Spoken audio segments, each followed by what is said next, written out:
Well, good morning, Borodad, everyone.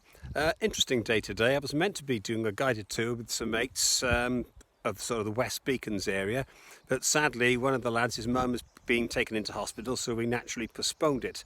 So I thought I'd do another ride on a road I haven't been on before. Now, you might have seen this. As you leave Trecastle heading westwards towards Llandovery, there's a turning on the right. You often see military vehicles turning up there. Well, that's because it's a military road. It runs for 8.5 miles. It's full of rifle ranges. It's part of SENTA, which is a semi-bridge training area. And you often hear live ammo going off or see soldiers jumping out of bushes. The road is immaculately maintained, and at the start of the road there's actually a dual carriageway, but it's a single track dual carriageway. It's like your average country lane, but with a barrier down the middle. So it's actually a 70-mile-an-hour road. If you can get 70 on that, you've got bigger balls than me. I managed to get up to about 55 before bottling it. You're not allowed to stop on the road, but it goes over some great scenery, and then arrive in a village called Tirabad, which shares its name with a town in Iran.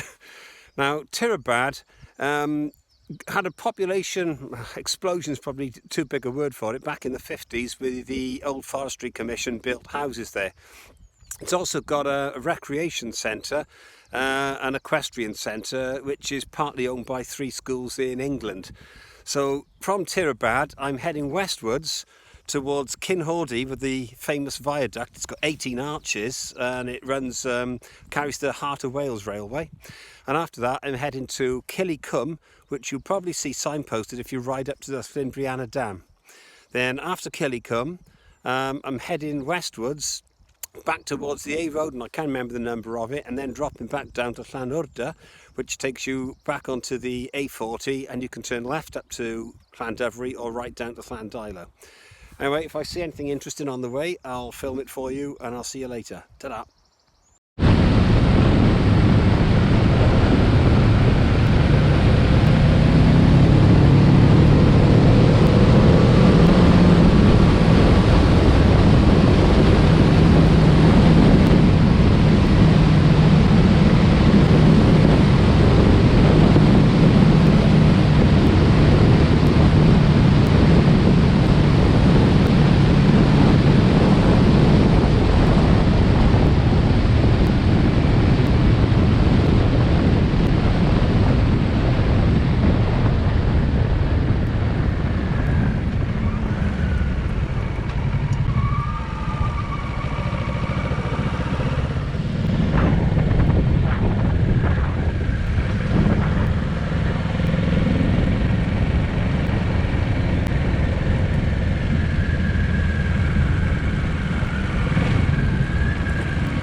Right folks, when you come through the lanes from Killicum, you arrive on the A482. Take a left to head to Llanwrda, and you've got about 4 miles of the most awesome bends. I would argue they're as good as, if not better than, the Llandyfri bends. It's a 50-mile-an-hour road. Some of those bends you could not do 50 around. They're really steep. One of them is a bridge, and it's oncoming traffic on your side of the road. So be very careful, ride safe. When you come into Llanwrda, please observe the speed limit, not just for safety of people in the village, but there's often a Go Safe camera there as well. Now, I've got to the A40 and you've got a choice. This is sort of part one of this journey.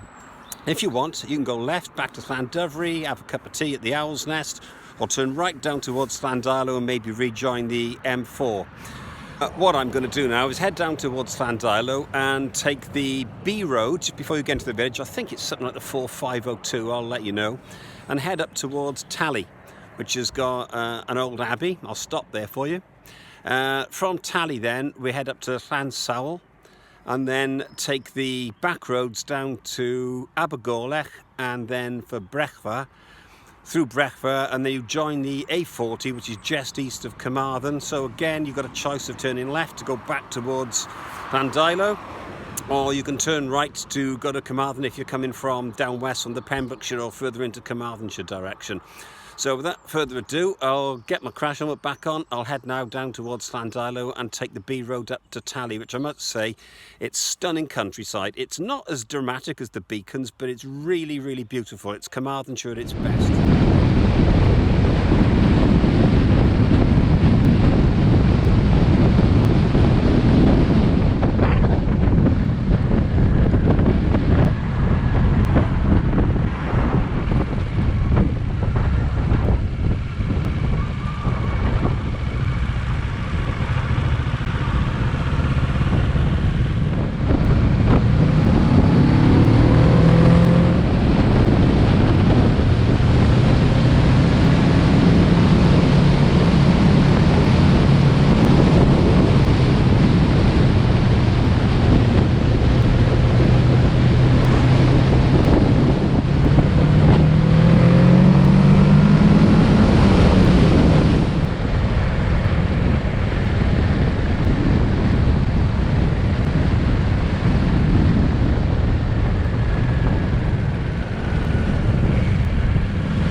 I'll just stop briefly at the little village of Tally, which is known for its abbey. There's a couple of lakes just beyond the abbey and a church next door with a graveyard. And believe it or not, some of my ancestors, I'm not sure what family name it would have been because we had a couple of family names, are buried in the graveyard yonder. Let's see if we can see them. So somewhere in there I've got some great-greats, grandparents, aunties, uncles, etc. Now I know I've still got some relatives quite distant on a farm. They still work in the farm near the River Towie. Right, onwards and upwards. I'm heading now to Llansawl and then from Llansawl down to Abergorlech.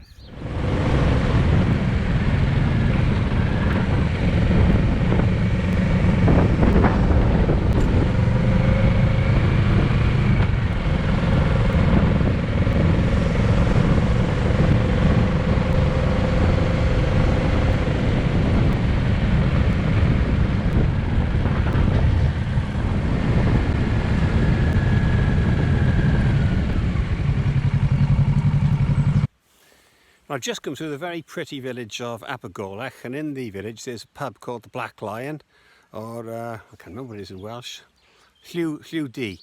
And in normal times when this COVID isn't around, there's usually a biker's night there once a month. The village is on the river, I think it's on the River Cothy, and there's an angling club just outside. It's a very pretty little valley.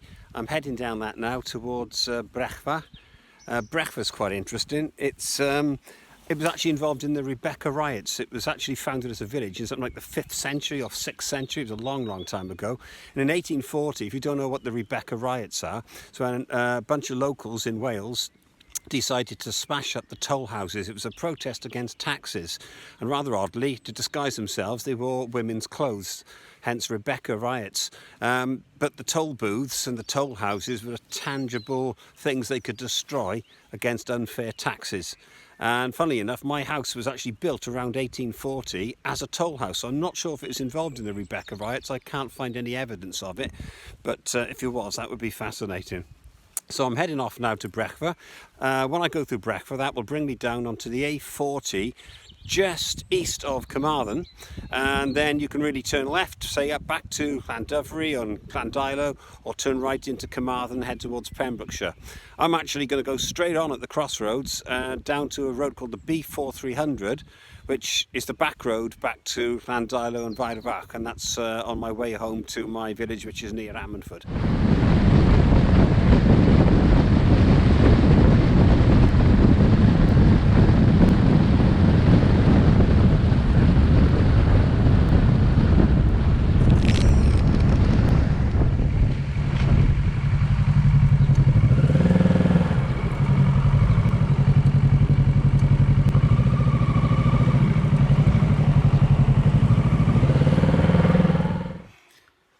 Back home now, folks. That was a really good ride. Those little lanes and those B roads are superb. They're undulating, they've got twists in them, some nice straights, got everything.